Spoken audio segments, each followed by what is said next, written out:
Endocrine की पिछली video में हमने दो टॉपिक्स कर लिए थे, ठीक है। अब हम ये इन बेसिक कंसेप्ट, तीन बेसिक थोड़े बहुत कंसेप्ट्स हैं, ठीक है, इनकी तरफ आता हूँ।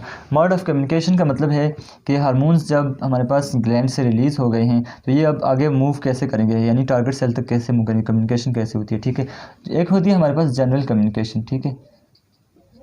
जनरल कम्युनिकेशन हमारे पास सर्कुलेटरी सिस्टम के थ्रू होती है, ये याद रखें, सर्कुलेटरी सिस्टम, जिसमें हमारे पास ब्लड भी आता है, जिसमें हमारे पास लैम्फ आता है।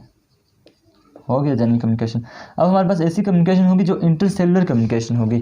इंटरसेलुलर कम्युनिकेशन का मतलब है कि अगर सपोज़ उसी जगह पे हार्मोन जहाँ रिलीज़ हुआ है उसके आसपास अगर कोई चीज़ लेके जानी है, यानी आसपास सपोज़ हम ये सपोज़ कर सकते हैं कि एक मोहल्ला है जिसमें एक घर से निकल कर दूसरे घर जाना है, या साथ वाले घर जाना है, या हमारे पास एक घर से निकल कर दूसरे दरवाजे उसी में एंटर होना है। ये मैं आपको समझाता हूँ कैसे। इसकी एग्जांपल कि हमारे पास तीन टाइप्स की कम्युनिकेशन है। इंटरसेलुलर यानी सेल्स इंटरसेलुलर, यानी जब पास ही सेल होगा जहाँ ब्लड की ज़रूरत नहीं होगी, यहाँ हमारे पास एक्स्ट्रा सेलुलर फ्लूइड, याद रखें कि ये एक्स्ट्रा सेलुलर फ्लूइड के थ्रू कम्युनिकेशन है, ठीक है, वो ब्लड के थ्रू थी, ब्लड वेसल के थ्रू।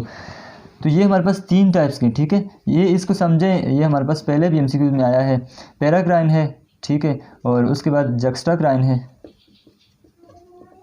ऑटोक्राइन है, ठीक है। अब हम ये समझेंगे कि पैराक्राइन क्या है।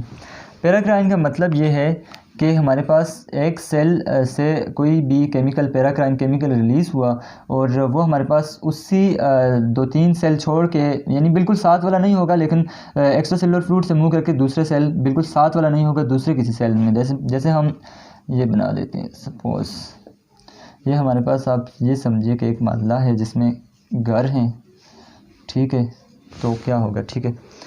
अब हम क्या करते हैं कि पैराक्राइन को समझने के लिए हम ये करते हैं कि सपोज़ जहाँ से कोई चीज़ प्रोड्यूस हुई है इस सेल से, तो ये सारा है एक ही जगह है, मतलब थोड़ी सी जगह, ठीक है। यहाँ ये आ गया, ये हमारे पास क्या है, पैराक्राइन है, कम्युनिकेशन है, यानी कि एक्स्ट्रा सेलुलर फ्लूइड के थ्रू जाके। अब हम जक्स्टाक्राइन को समझते हैं। जक्स्टाक्राइन क्या है कि जक्स्टाक्राइन का मतलब है, जक्स्टा मीन बिल्कुल साथ वाला, ठीक है, यानी एक हमारे पास, ये हमारे पास सपोज दो घर हैं, एक के दरवाज़ा ये है, एक के दरवाज़ा ये है, ठीक है। यहाँ से एक चीज़ निकली है और यहाँ बाहर से जाकर यहाँ अंदर इंटर हो गई है, ठीक है। ये हमारे पास जक्स्टाक्राइन की एग्जांपल है कि जक्स्टाक्राइन जो केमिकल होगा यहाँ से निकलेगा, बिल्कुल साथ वाले सेल को स्टिमुलेट कर देगा, ठीक है। What this is called juxtacrine. अब हम आते हैं ऑटोक्राइन की तरफ, ठीक है। ऑटो मीन इटसेल्फ, कोई चीज़ ऐसी है जो हमारे पास, सपोज़ एक घर है, उसके दो दरवाजे हैं, एक ये दरवाज़ा, एक दो ये दरवाज़ा है, ठीक है। एक चीज़ यहाँ से बाहर निकलेगी और दूसरे दरवाजे से आकर इंटर हो जाएगी, तो ये हमारे पास क्या है, ऑटोक्राइन। यानी ऑटोक्राइन जो केमिकल्स होते हैं वो हमारे पास अब उसी सेल्स को स्टिमुलेट करते हैं जिससे हमारे पास वो प्रोड्यूस होते हैं, ठीक है। ये हमारे पास मोड ऑफ कम्युनिकेशन हो गया, एक जनरल था, एक स्पेशल था, यानी इंटरसेलुलर था, ठीक है। अब हम आते हैं टाइप्स ऑफ हार्मोन्स, यानी हार्मोन्स अगर केमिकल कंपोजिशन के हिसाब से हार्मोन्स की कौन कौन सी टाइप्स हैं, ठीक है। तो हमारे पास हिस्टो के हिसाब से, हिस्टो में हमारे पास 4 टाइप्स हैं, और वैसे फिजियो में कुछ बुक्स में 4 होती हैं, कुछ में 3 होती हैं, मैं आपको बता देता हूँ, ठीक है, चारों बता देता हूँ। तो अगर हम टाइप से आएँ तो सबसे जो पहले टाइप्स होती है वो प्रोटीन और पॉलीपेप्टाइड, ठीक है। दूसरी टाइप हमारे पास है स्टेरॉयड हार्मोन, यानी स्टेरॉयड नेचर जिनकी होगी केमिकली। तीसरा हमारे पास अमाइंस होंगे, और चौथा हमारे पास एराकिडोनिक एसिड की कंपोजिशन में भी होते हैं, ठीक है। सबसे पहले हमारे पास प्रोटीन और पॉलीपेप्टाइड को देखते हैं। प्रोटीन और पॉलीपेप्टाइड हम देखते हैं कि कौन कौन से ग्लैंड से रिलीज़ होते हैं, इनकी एग्जांपल क्या है। इनकी एग्जांपल ये है कि जो हमारे पास पिट्यूटरी से ज़्यादातर जो हार्मोन रिलीज़ होते हैं, ये याद रखें, इसमें हमारे पास PP आप याद रखें, ठीक है। तो आपको MCQ में कन्फ्यूजन नहीं होगी कि ये क्या होगा यार, ये प्रोटीन होगा, स्टेरॉयड एमाइंस होगा, या एराकिडोनिक एसिड क्या होगा, वैसे भी समझ आती है। ज़्यादातर पिट्यूटरी से जो रिलीज़ होते हैं वो होंगे PP, ठीक है। पैराथायराइड से जो रिलीज़ होगा वो होगा। पेंक्रियाज से रिलीज़ होने वाले most important enzyme insulin plus glucagon, ठीक है, ये हमारे पास प्रोटीन है। पैराथायराइड से हमारे पास पैरेट हार्मोन, और पिट्यूटरी से निकलने वाले अबाउट सारे के सारे हमारे पास प्रोटीन होते हैं, ठीक है, प्रोटीन इन नेचर होते हैं, ठीक है। अब हम आते हैं स्टेरॉयड हार्मोन। स्टेरॉयड हार्मोन की नेचर क्या है, किस से मिलकर बने होते हैं, कोलेस्ट्रॉल से बने होते हैं, ठीक है, कोलेस्ट्रॉल। तो इनमें जिस तरह हमारे पास कोलेस्ट्रॉल में 4 रिंग्स होती हैं, इसमें भी हमारे पास 4 रिंग्स होंगी। तो ये हमारे पास इनके आर्गन्स याद रखें कौन कौन से आर्गन्स होंगे। तो सबसे पहले ये हमारे पास एड्रीनल जो कार्टिक्स होता है उससे निकलने वाले हमारे पास एल्डोसिट्रान, ठीक है, कॉर्टिकोस्टेरॉइड्स जो हमारे पास होते हैं और ये वगैरह।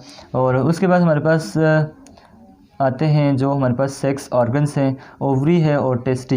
इनसे निकलने वाले हार्मोन कौन कौन से हैं? प्रोजेस्टेरॉन है, एस्ट्रोजन है, ठीक है, एस्ट्रोजन, प्रोजेस्टेरॉन और इस तरह के और भी जो हमारे पास सेक्स हार्मोन है, जितने भी हमारे पास स्टेरॉइड इन नेचर होते हैं, ठीक है। ये हमारे पास होगा स्टेरॉइड हार्मोन, ठीक है। उसके बाद हम करते हैं अमाइंस। अमाइंस की एग्जांपल क्या है?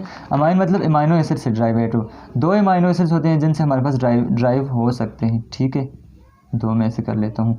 एक हमारे पास टायरोसिन डेरिवेटिव होते हैं और एक ही हार्मोन है जो हमारे पास ट्रिप्टोफैन डेरिवेटिव है, ठीक है। वो पहले कर लेते हैं। ट्रिप्टोफैन सेरोटोनिन है, ठीक है, सेरोटोनिन जो है ट्रिप्टोफैन डेरिवेटिव है। और जो हमारे पास टायरोसिन डेरिवेटिव हैं वो हमारे पास 2 हैं।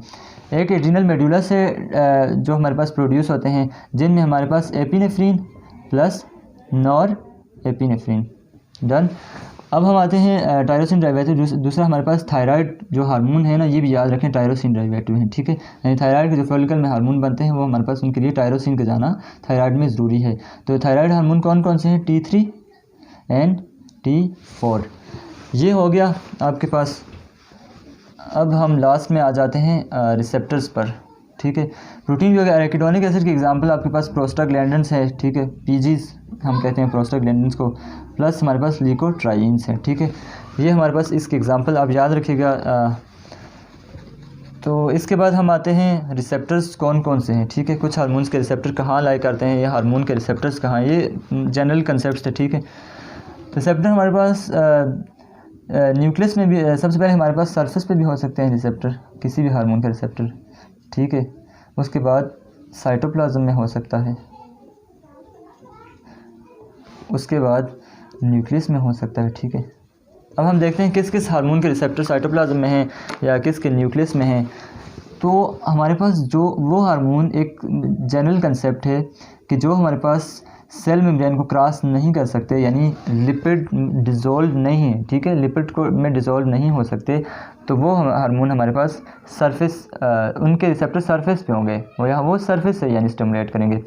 जैसे हमारे पास इंसुलिन है, ग्लूकागॉन है और जितने भी हमारे पास प्रोटीन हार्मोन होंगे, प्रोटीन चूँकि सॉल्युबल नहीं है लिपिड में, ठीक है, तो ये हमारे पास सेल को क्रॉस नहीं कर सकती। इनके रिसेप्टर यहीं लाया करेंगे, ये बाहर से स्टिमुलेट करेंगे और अंदर से chemical messenger system, second messenger system हम जिसे कहेंगे, वो एक्टिवेट करेंगे, ठीक है। प्रोटीन हार्मोन जितने भी हैं, इंसुलिन, ग्लूकागॉन, ठीक है। उसके बाद हमारे पास साइटोप्लाज्म वाले रिसेप्टर, यानी साइटोप्लाज्म में किन किन के रिसेप्टर्स जाके लाया करेंगे। तो वो वाले हार्मोन्स जो हमारे पास सेल मेम्ब्रेन को क्रॉस करते हैं, यानी जितने भी स्टेरॉइड हैं वो लिपिड इन नेचर है ना, तो they are soluble in lipid, तो उनके रिसेप्टर हमारे पास किस में होंगे? साइटोप्लाज्म में होंगे। अब न्यूक्लियस में एक ही बात याद रखें कि हमारे पास जो थायराइड ग्लैंड होता है ना, जो थायराइड हार्मोन है 2, ठीक है, T3 एंड T4, ये डायरेक्ट न्यूक्लियस में जाते हैं। यानी क्या होगा, थायराइड हार्मोन कैसे जाएंगे, ये इस सेल मेम्ब्रेन को भी क्रॉस करते हैं, न्यूक्लियर मेम्ब्रेन को भी क्रॉस करते हैं, यहाँ डायरेक्टली जेनेटिक मटेरियल पे एक्ट करते हैं, ठीक है, और जीन की डायरेक्टली ट्रांसलेशन करते हैं, ठीक है। तो ये हमारे पास रिसेप्टर थे 3 टाइप्स के। तो इसके बाद नेक्स्ट वीडियो में हम वो करेंगे मैकेनिज्म ऑफ एक्शन, रिसेप्टर और केमिकल मैसेंजर, जो हमारे पास सेकेंडरी मैसेंजर सिस्टम होता है, वो करेंगे इंशाल्लाह। Hope for the good luck. Thank you.